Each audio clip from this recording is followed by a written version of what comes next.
So this weekly challenge number 11, this one is to create your name in the piano roll using notes, your first name, and then mold things around it to try and make it sound good. Why the bloody hell would you do that? Well, it's really interesting because you learn. You have to think in kind of reverse than what you normally do. You're kind of restricted heavily by these notes that are already in place. So to actually get anything to come out of them, you need to think, kind of push your brain in a new way. And I really think this, me just making this has really helped me in the way that I approach using Ableton Live, and I've actually learned a lot in this that I will use in my actual everyday production. So I'm just going to play this through.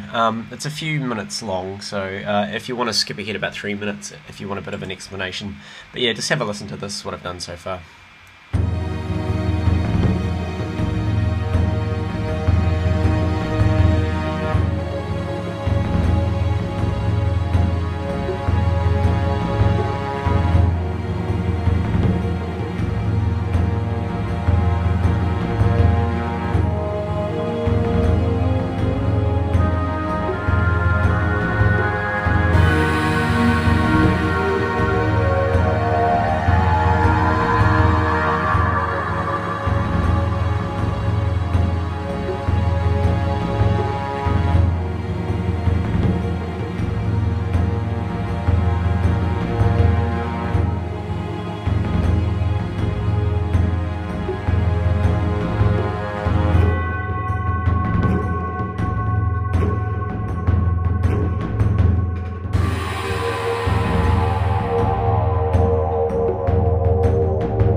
Okay, so what the hell have I done here? First thing you'll notice, okay, so it's very orchestral, and what I've used is only stuff, native Ableton Live library stuff, and some of the external library packs, which you can grab from the Ableton website. So I'll run through these. The first thing you'll probably notice is, let's just open up this piano roll here. I've got this taiko full acoustic thing happening, which is continuously playing underneath, so I decided to give myself an underline so I can have a continuous beat going. Now this taiko set is again from the Ableton library. So if I go into my envelopes, let's just have a look at my racks here. Check out my racks. Look at this. Fuck, look at all those. So yeah, it's really good rack exercise, this one. So as you can see, we've got the taiko thing. It's constantly playing over and over and over. And if we go over into the initial drum rack, so the whole track, one track here, has a whole drum rack. And when one of these notes are playing, it's triggering one of these drum rack clips, slots. Sorry. So I'm gonna solo the drums here and click at the start and just start playing it. Now, how did I get this beat, this quite complex beat, out of this single line? Well, if we look here, first thing I've done is I've pitched this down to -24 because this is just going to play whatever note it's being fed. But by pitching it down, I can go through the taiko drum set, which is also in a massive drum rack over here. I can pitch it down to the particular sound I want at the very bottom. So if I go down even more, I think we've got some crazy vocal stuff. So it doesn't really work. Could have been fun, but I know -24. If I pitch it down -24, it's playing a low note. And then we've got an arpeggiator. Now the arpeggiator is set really, really, really fast, but within the piano roll. Forget the envelopes. Oh shit! Because I've got so many things in my rack, I have to do it this way. If I go to my arpeggiator, click on the rate, double click the clip, you can see that I have automated the arpeggiator, so it's constantly playing a note, and then it has a little sped up thing here. If I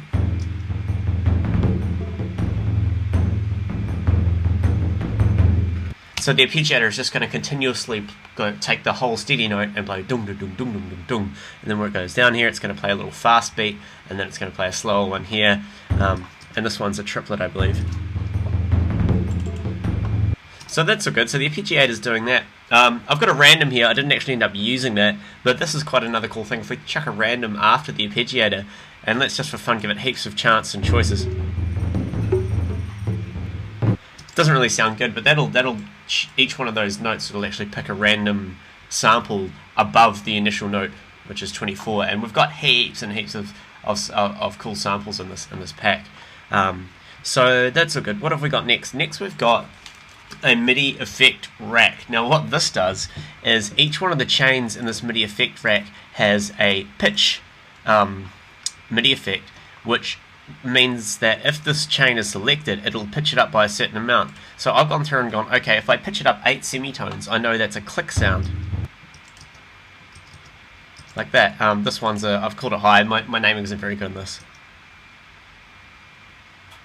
It's not going to play anything there, but I've gone through and found the right pitch shift to get individual kind of hits. So that means that now if I go into the modulation of the chain selector here in the piano roll, let's just go down, you can see by picking different points on the chain selector, I can actually choose individual hits, so I can get a kind of a rhythm going.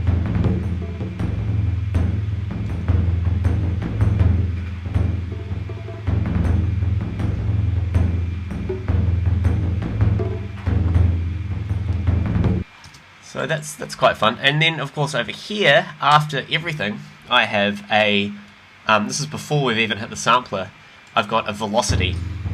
And see, I'm playing with the drive of the velocity here again in the modulation window. That means I can change the volume of each note.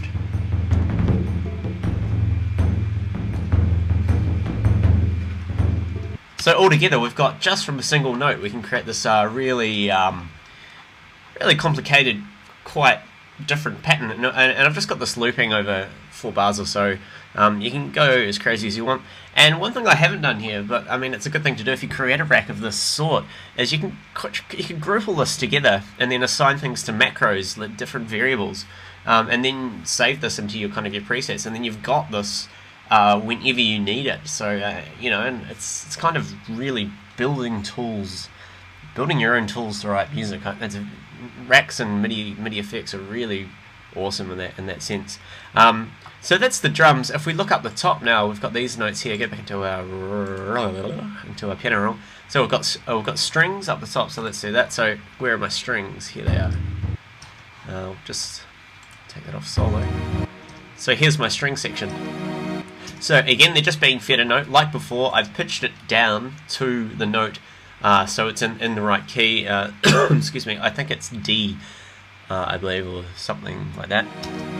So this is pitching down the initial note. If I turn this off, this MIDI effect rack, it's just going to play one note. So we can get really low. I'm using the Project Sam orchestra stuff here. This is Orchestral Ensemble Essentials, again from available from the Ableton Library. Very cool pack, really realistic sounding orchestral stuff. Okay, so if I turn this, where are we? Turn this MIDI effect back on, you can see I've got different chains here. So I've got first chord. So the first chord has a chord MIDI effect which has a particular chord. Second chord, same thing, a different chord. Third thing, different chord. Fourth thing, different chord. And then I've got a couple of other ones here I use somewhere.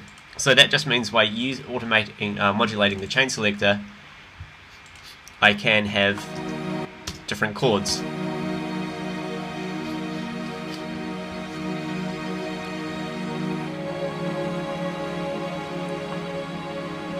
Like so, and that just repeats itself over. Okay, so that's the strings. I've done a similar thing with the brass. Again, this is from the Project Sam Orchestral Ensemble Essentials. Very cool. I'm going to get more into those next week. But the brass section, solid that. So I haven't got any chords here, I've just got a simple pitch.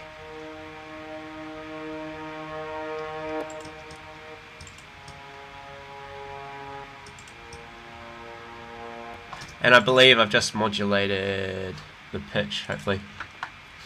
I did get a bit lost doing this, so thanks for bearing with me. Yeah, I've just automated that simple MIDI effect, the pitch MIDI effect that goes down, so that just plays different notes. Like so. Then over here, I think I've got this woodwind section. I've got an arpeggiator here. Again, before the arpeggiator, we've set the pitch down so it is at the right actual key. And then we've got an arpeggiator set on 8th notes that goes up 8 steps on A sharp minor, distance 1 semitone. So that's going to create that nice moving scale for us.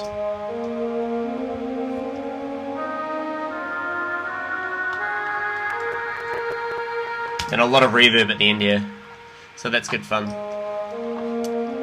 What else we got here? We've got some Tubular Bells. Again, another great ensemble or library you can get. I've just used this as a ding.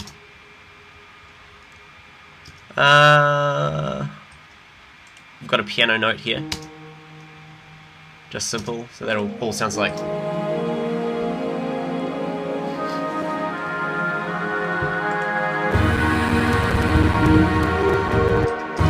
And this one is quite. I've got quite a bunch of things. I've got a crash. Again, I just found this from the live library. We've got this voice monk from the library as well, and this voice spacious. I was trying to get some kind of vocal thing. That's the closest I can get without getting some more libraries that are more organic, kind of human voices. But they sound okay, I think. And of course, on that voice monk, we've got this great vowel control here to get that kind of ringing, kind of harmonic thing going on the harmonic series in a way.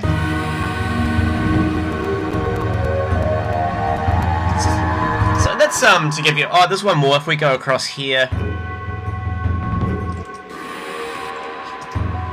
here we've just got I've got a piano. So we've got the keys grand, standard live patch in the Ableton Live library. I've got a pitch again to bring it down, and I've given it a chord after the pitch to select notes in a minor scale, so the second semitone, third semitone, so on and so on, up to a minor third above the first octave, and then I'll put an arpeggiator on it. So, and I've chose pinky up and down, which is a nice little kind of twinkly thing going at 30-second notes. It's quite a slow tune, it's at 40.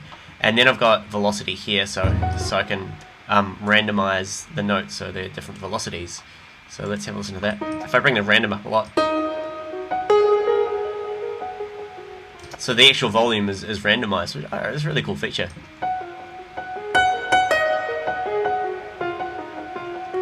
And then we can pick any one of these, they all sound really good.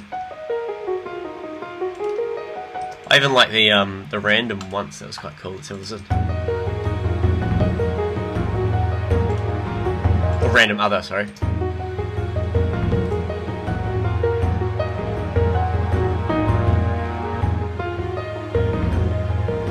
And you see, and each time, each one of these 4 kind of phrases, I have automated the shift of the last note, the high note, just to give it a bit of progression. So I'm going to leave it there. I mean, I could talk about this for ages. I spent quite a few hours on this one because it's really exciting, and you should try this.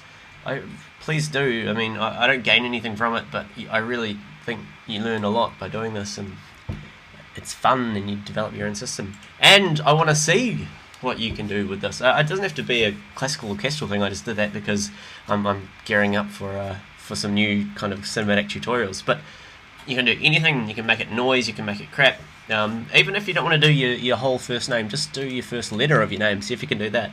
Yeah, and head over to my website, submit it, and yeah, we have lots of fun. Alright, tomcosm.com. Thanks for listening. I know this one has been a long one. Cheers.